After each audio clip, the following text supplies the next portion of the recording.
नमस्कार विद्यार्थियों, नमो नमः। आप सभी को मेरा नमस्कार।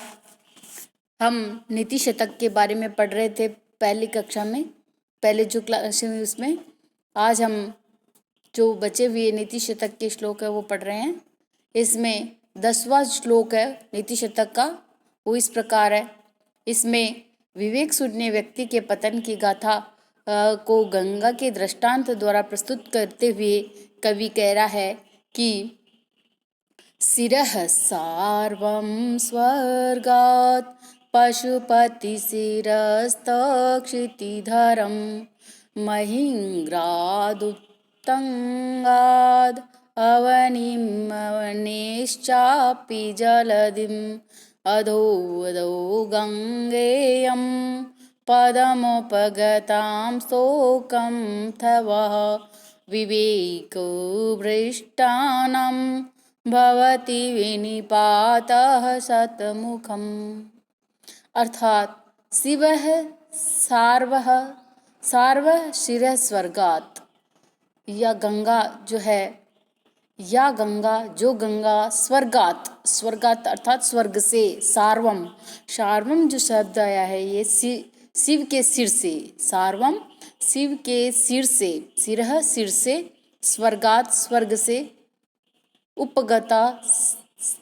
उपगता पशुपति शिरस्तः शिव के सिर से, उपगता यहाँ पे आया सिर पर पहुंची, उपगतः सिर सार्वम सिर उपगता अर्थात शिव जी के सिर पर उपगता पहुंची, पशुपति शिरस्तः पशुपति कहते शंकर के सिर से, शिरस्तः सिर से, क्षितिधरम कहते हैं पृथ्वी पर पहुंची।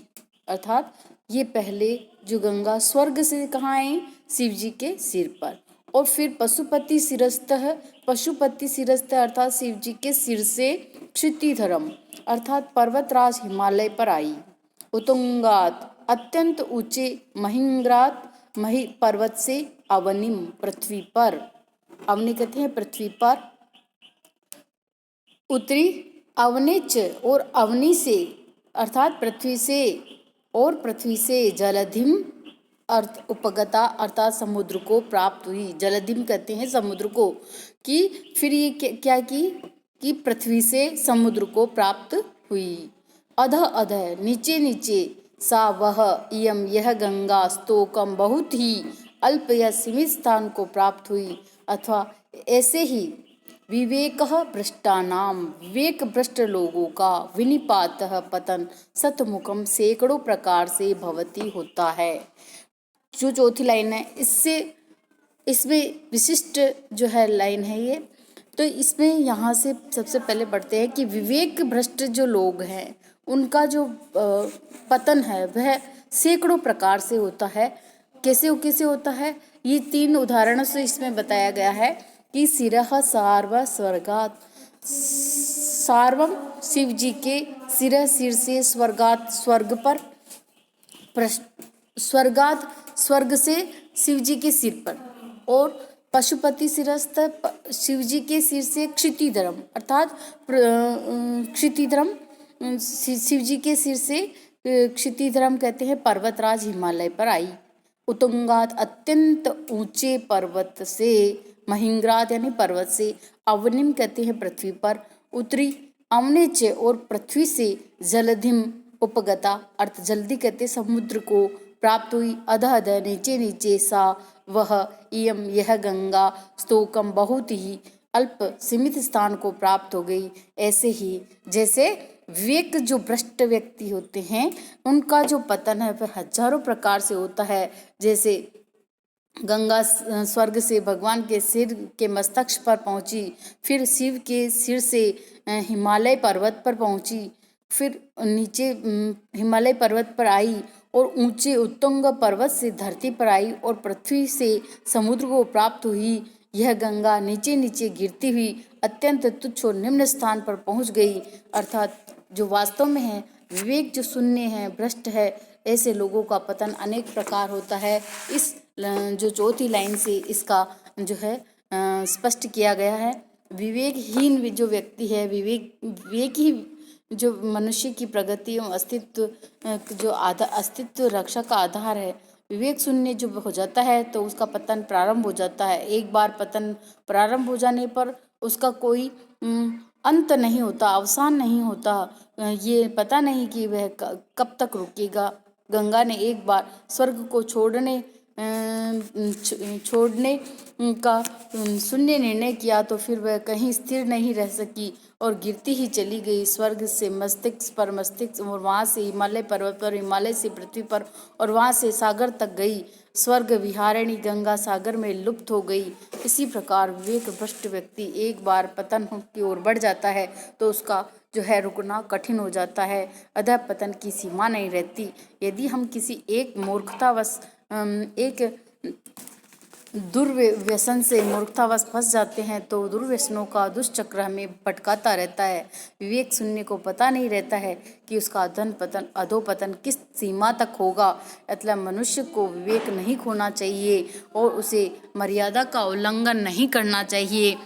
ये जो पद्य है इसमें शिखरिणी नामक जो छंद है जिसका लक्षण है रसई रुद्र छिन्ना यमन सभलाग शिखरिणी। अधो अधो गंगेयम के स्थान पे अधो गंगा से यम यह पाठ मिलता है कहीं कहीं, और पशुपति सिरस्त के स्थान पर पतति सिरस्त पाठांतर भी मिलता है। इसकी शब्द उत्पत्ति में जो है उपगता जो शब्द बना ये है उपसर्ग गम और धातु और त प्रत्यय लगने पर बना है। अगला जो पद्य है वह इस प्रकार है। अगला 11वां पद्य पढ़ने जा रही हूँ। सक्यो वारयितुं जलेन हुतभुक् छत्रेण सूर्यातपो नागेन्द्रो निशिताङ्कुशेन समदो दण्डेन गोगर्धभः व्याधिर्भेषज संग्रहश्च विविधै मंत्रै प्रयोग विषयं सर्वस्योषति औषधम् अस्ति शास्त्रविहितं मूर्खस्य नास्त्योषधम्। इसमें जो है शार्दुल विकृत नामक छंद है इस पद्य में, और इस पद्य से ये बताया जा रहा है कि मूर्ख व्यक्ति का कोई उपचार नहीं होता। इस संसार में प्रत्येक कष्ट का उपचार शास्त्रों में निहित है, लेकिन जो मूर्ख व्यक्ति होता है उसका कोई शास्त्रों में उपचार नहीं बताया गया है। इसी बात को समझाने के लिए श्लोक प्रस्तुत किया गया है कि हुत भुक जलेन वारयितुं शक्यम सूर्य तपः, कि जो हुतबुक है आग है, हुतबुक कहते आग को, अग्नि जलेन जल के द्वारा, जल से, वारयितुम शक्यम रोकी जा सकती है, शांत की जा सकती है। सूर्यातपः सूर्य आतप, सूर्य की धूप, छत्रेण छाते से रोकी जा सकती है। समद नागेंद्र जो मतवाला मदमस्त जो गजराज है हाथी है, ये निशितांकुशेन तीखे अंकुश से इसको रोका जा सकता है। गोगर्धभ बेल और गधे को दंड से रोका जा सकता है। व्याधि रोगों को भेषज संग्रह अर्थात औषधियों के संग्रह से दूर किया जा सकता है।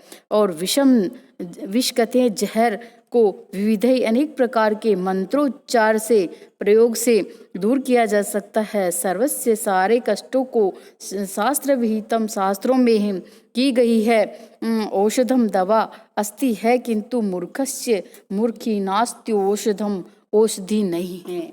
कि आग को, जो आग विनाशकारी होती है किंतु यदि अग्नि जल से शांत की जा सकती है, सूर्य की धूप छाते से रोकी जा सकती है, मतवाला हाथी तीखे अंकुश से वश में किया जा सकता है, बेल एवं गधा दंडे द्वारा हटाया जा सकता है, रोग अनेक दवाओं के साथ विष तरह तरह के मंत्रों से और साधनों के द्वारा शांत किया जा सकता है।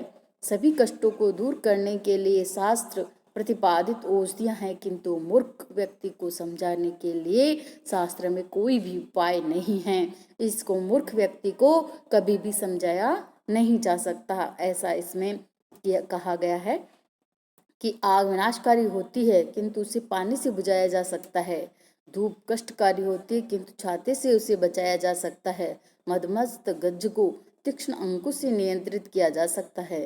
बेल एवं गर्दभ आदि पशुओं को भी जो है लाठी से भगाया जा सकता है। रोगों को शांत करने के लिए अनेक औषधियाँ बताई गई है।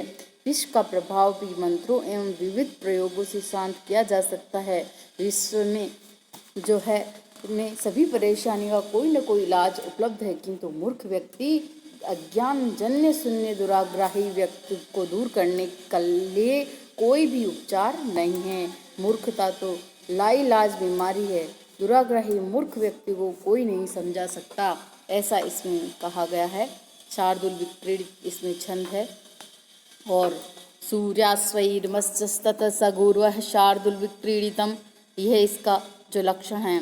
वारयितुम शक्यम, यहाँ शक धातु के योग में प्रेरणार्थक वारे धातु से तुमुन प्रत्यय किया गया। और अग्नि व्याधि शब्द संस्कृत में पुल्लिंग होते हैं और हिंदी में ये स्त्रीलिंग माने जाते हैं। इस प्रकार जो है यह श्लोक भी आपका पूर्ण हुआ। और इसके बाद जो अगला पद्य पढ़ाने जा रही हूँ वो इस प्रकार है। अगला पद्य है इसका, पद्या करो दिन करो विकचम करोति, पद्या करो दिन करो विच करोति, चंद्रो विकासयति केरवम, चंद्रो विकासयति केरवम, नाभ्यर्थितो जलधरो, नाभ्य अर्थो जलधरो, संत स्वयं परहिते, संत स्वयं परहिते, संत स्वयं परहिते विहिताभियोगः। अर्थात इसमें है सज्जनों के उपकार के बारे में बताया है कि पद्याकरम दिन करो विकचम करोति, चंद्रो विकासयति केरवम चक्रवालम, नाभ्यर्थितो जलधरो अपि जलम ददाति, संत स्वयं परहिते विहिताभियोग। दिन कर जो सूर्य है, पद्याकरम कमल वन को विकचम प्रफुल्ल करोति कर देता है।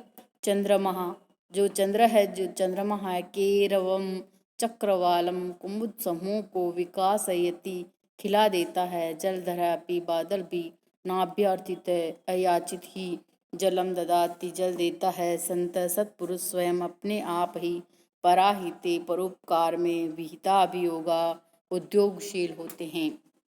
अर्थात सूर्य जो है बिना याचना के ही कमल वन को खिला देता है। चंद्रमा कुमुद समूह को विकसित कर देता है। बादल भी अयाचित होता हुआ भी सबको जल देता है। सज्जन स्वयं ही परोपकार में प्रयत्नशील रहते हैं। उनको उसमें परोपकार करने के लिए कहने की जरूरत नहीं होती, वे स्वयं ही प्रवृत्त होते हैं। सज्जनों को परोपकार में सहज प्रवृत्ति सूर्य, चंद्र और मेघ के उदाहरणों से स्पष्ट करता हुआ कह रहा है कवि कि सूर्य बिना प्रार्थना के ही कमल वन को खिला देता है। इसी प्रकार चंद्रमा भी अयाचित होकर भी ही कुमुद पुष्पों को विकसित कर देता है। बादल भी बिना याचना के ही संपूर्ण पृथ्वी पर जल वर्षा कर देता है। वस्तुतः सत्पुरुष स्वयं अंतः प्रेरणा से ही परोपकार में प्रयत्नवान रहते हैं। वे कभी इस बात की प्रतीक्षा नहीं करते कि उनसे कोई प्रार्थना करे तब वे सहायता करे। इस पद्य में जो है वसंत तिल का छंद है, जिसका लक्षण है उक्ता वसंत तिल का तब जा जगौगः। समास जो है इसमें व्याकरणात्मक टिप्पणी विशेष में बता रही हूँ। पद्याकरम में पद्या नाम आकार है इति पद्याकर, तम तत्पुरुष समास है इसमें। केरवम चक्रवालम, केरवाणाम चक्रवालम तत्पुरुष समास इसमें। विहिताभियोगा, विहितः अभियोग, यही ते बहुब्री समास है। परहिते परेशान हितम इति परहितम तत्पुरुष समास है। इस प्रकार आज हम जो है यहाँ तक ही पढ़ेंगे। अगली क्लास में हम अगले पद्य पढ़ेंगे। इसके लिए धन्यवाद।